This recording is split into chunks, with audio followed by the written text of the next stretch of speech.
Olá, pessoal! Sejam todos vocês muito bem-vindos, bem-vindas para mais uma videoaula de História do nosso curso preparatório para o Enem.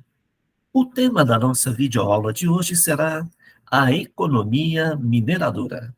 Vamos explorar o desenvolvimento do mercado interno da região mineradora.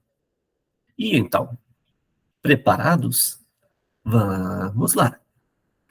Um outro componente muito importante que marca a atividade mineradora será o desenvolvimento do mercado interno.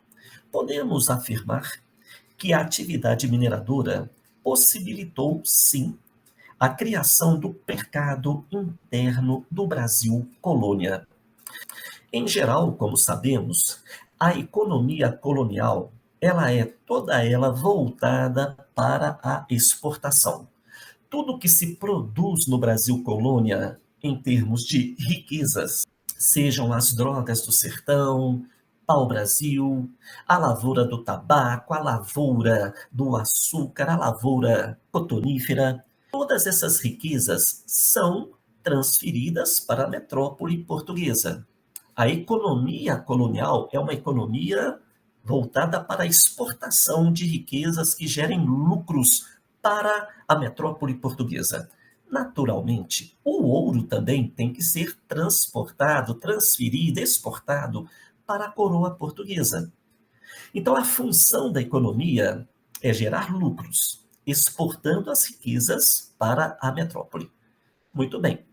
Para exportar o ouro, é necessário, no entanto, alimentar, abastecer a população que está instalada na região aurífera. É bom lembrar nesse momento que, entre 1500 a 1700, demograficamente, o território brasileiro era muito pouco ocupado, era minimamente povoado, um território continental como o Brasil, como a América Portuguesa. Em 200 anos de história, de 1500 até 1700, possuía apenas 300 mil habitantes. Esses 300 mil habitantes, eles vão testemunhar ao longo do século XVIII um crescimento demográfico exponencial. A atividade mineradora atrairá, sim, para o Brasil milhares de portugueses. A região mineradora acabará vivenciando a expansão demográfica dentro do seu território. Ao longo do século XVIII, a população brasileira, que era em 1700 constituída por apenas 300 mil habitantes, ao longo do século XVIII, século da mineração, a população brasileira pula de 300 mil habitantes para 3 milhões de habitantes. E boa parte desses 3 milhões de habitantes vão se instalar aonde? Na região mineradora, que proporciona a possibilidade do enriquecimento através de diamantes ou através da atividade aurífera. Dos 3 milhões de habitantes, praticamente 800 mil habitantes vão se instalar na região mineradora. Então, eu tenho um boom populacional extremamente vigoroso. Bom, para estabelecermos um quadro comparativo, dos 800 mil habitantes aqui instalados na região mineradora, 80 mil estavam vivendo em Vila Rica. Vila Rica, naquele momento, no século XVIII, era, na verdade, a principal vila de todo o continente americano. A vila mais populosa, a cidade mais populosa de toda a América, batendo inclusive em New York, Vila Rica, na América Portuguesa, 80 mil habitantes. Então, houve de fato um crescimento demográfico exponencial. Ótimo, isso favorece a criação de vilas, a ocupação do interior, mas tem um pequeno problema. Em Infelizmente, apesar da riqueza diamantífera, apesar da riqueza aurífera do território das Minas Gerais, o território das Minas Gerais possui um solo muito pobre para a produção de alimentos. Ou seja, eu tenho uma população gigantesca que se transfere para a região das Gerais. Tem muita riqueza nas Gerais, sim, com certeza, riquezas minerais, mas a riqueza do solo não existe. Apenas o sul do território de Minas possui um solo mais fértil, sim. Inclusive hoje, o sul de Minas é um dos principais produtores agrícolas, em especial de café, no Brasil. Então, a região das Gerais, a região onde se desenvolve a atividade aurífera, é uma região que estabelece-se a partir do centro do território, o centro-norte. E essa região não tem terras férteis para a produção de alimentos. E eu preciso alimentar a população que está vivendo nesse território. Muito bem, então, nesse momento, não adianta apenas ter o ouro, não adianta apenas ter o diamante. Eu preciso abastecer essa expressiva população de 800 mil habitantes, quase um terço do Brasil morando na região mineradora, mas essa população não tem um solo fértil para a produção dos seus próprios alimentos. Moral da história: o Brasil vai ser obrigado a se articular para abastecer essa população. Então, vamos nos articular para levar até a região das Gerais o alimento que a população ali demanda. Bom, então é nesse sentido que a gente pode perceber a construção do primeiro mercado interno, um mercado interno gerado pela atividade mineradora. Bom, nós vamos ter nesse contexto, então, diferentes regiões do Brasil abastecendo a população mineira. Por exemplo, nós vamos ter a região de São Paulo.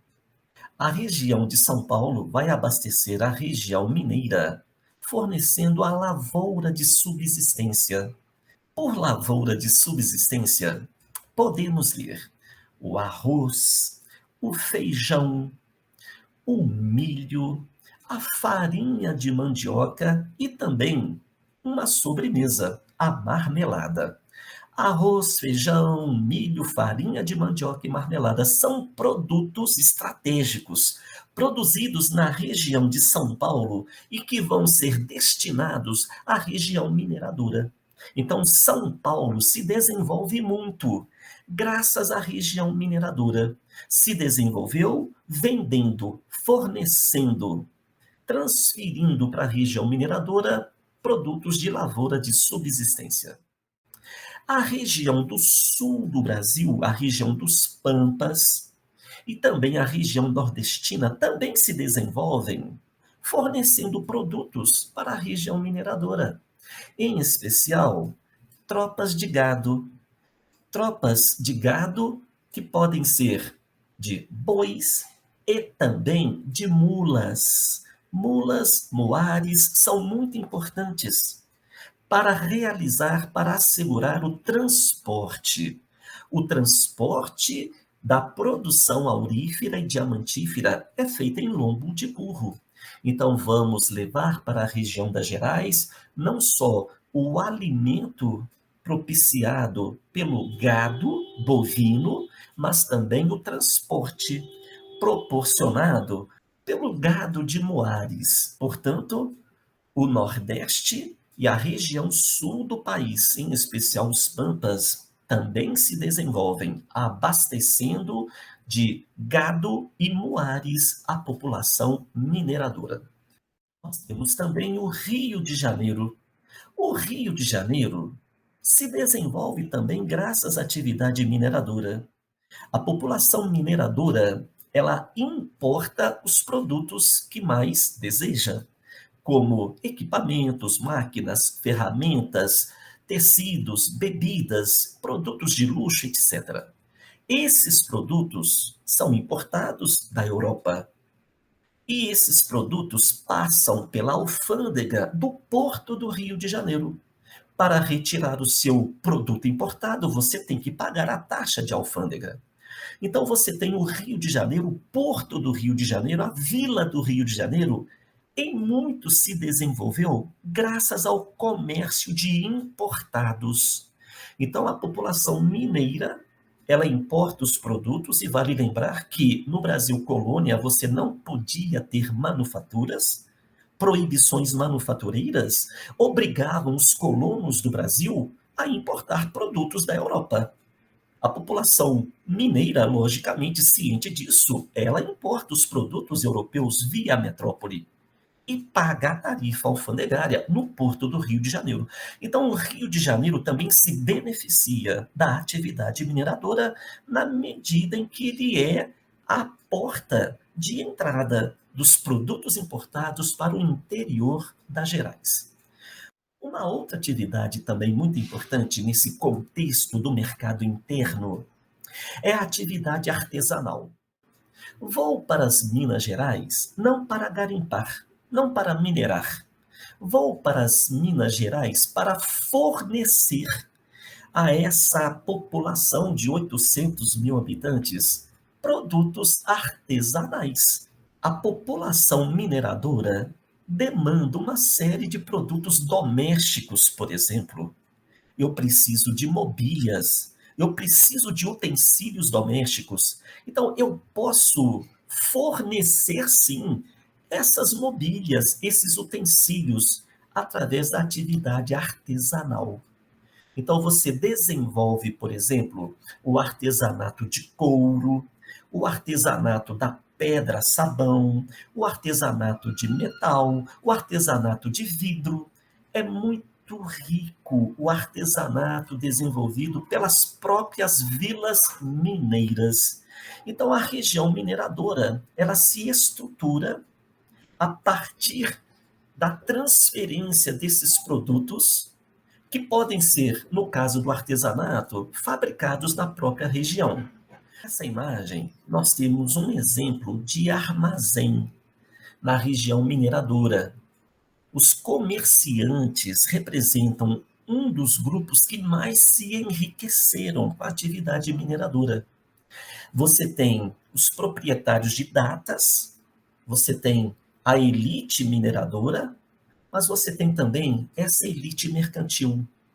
Essa elite mercantil em muito se favoreceu, se beneficiou, fornecendo os produtos para o abastecimento das necessidades, das demandas da população mineradora.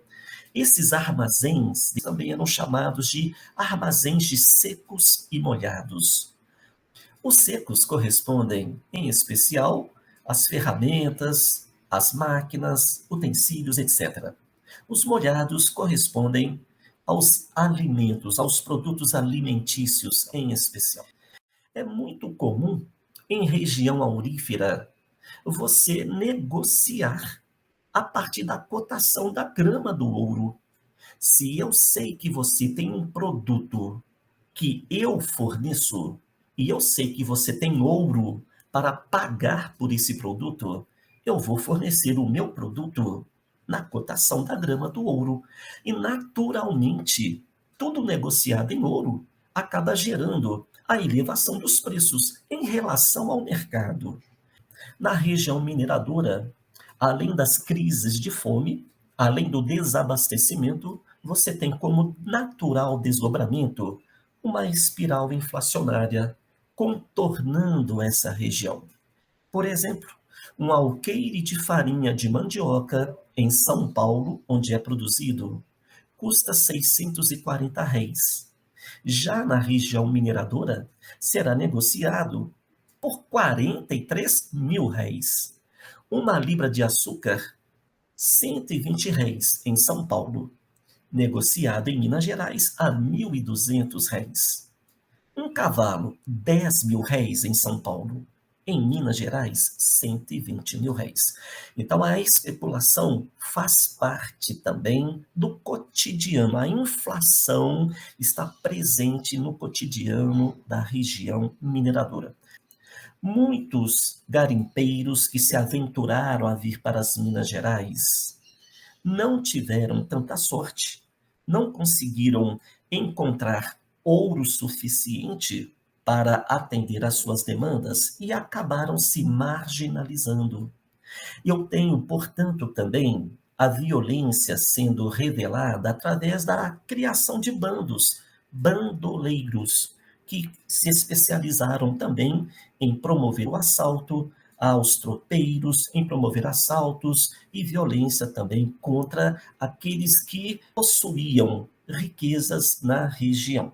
Então, a violência, o assalto, a exclusão, o banditismo também está presente na região das Gerais. Portanto, nem tudo são flores.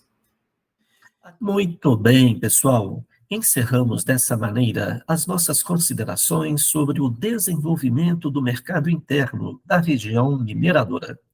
Na nossa próxima videoaula, vamos analisar os aspectos básicos da sociedade colonial. Inscreva-se na Espaço e Tempo. A história para quem quer compreendê-la.